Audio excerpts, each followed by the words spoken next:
I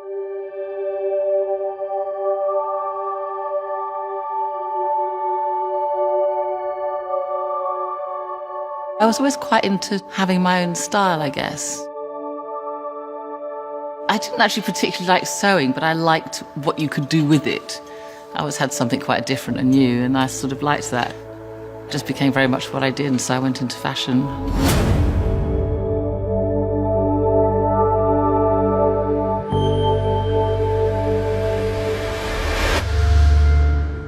When I was 15, I used to go and buy fabric in the daytime with my pocket money and then make something in the afternoon and then wear it out in the evening.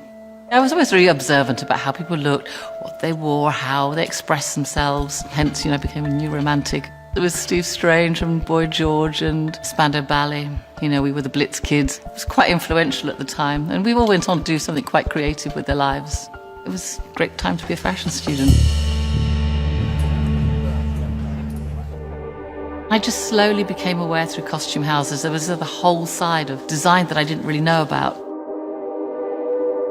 I did realise I love the narrative. I like the fact that you use costumes to tell a story and to create character, and the more I did it, the more I realised that's something that I really, really enjoyed. You know the story, you know what they're doing, you know what their relationships are, you need to show that somehow in cloth. In a period piece, you can look at reference, what did they wear in Holland in Blood? You have the evidence, and then you can play within that. Game of Thrones is much harder in a way, because you have to make it up. I just look all the time, even if I'm not working on something, I'll make scrapbooks. When I see an image, I'll just stick it in like a Cersei file or whatever, and I'll just keep putting things in. It just might be a texture. So when it comes around to starting a game, I'll have a little sort of file of ideas which just might influence the way it goes. And it often happens, I go, God, I forgot about that. That would be quite an interesting way. But also what you've done before sort of informs you where you need to go.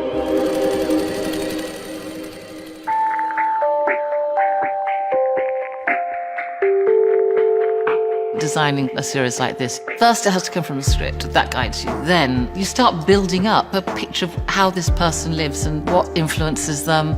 And so if they're on the coast, they can trade and they can buy and they can become much more flamboyant. There's competition because there's more than one armourer or more than one dressmaker.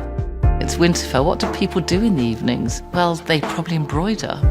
You have to balance that with the other characters around them and consider the set, colours, and it just evolves. I enjoyed doing the four women very much. Arya and Dany and Sansa and Cersei, because they've just really become very strong. I like the initial designing and planning and coming up with the sort of ideas for the characters, working as a team to make that happen. When you finish a film or a TV series or something, that's it, that's your body of work. You feel like you've really contributed something.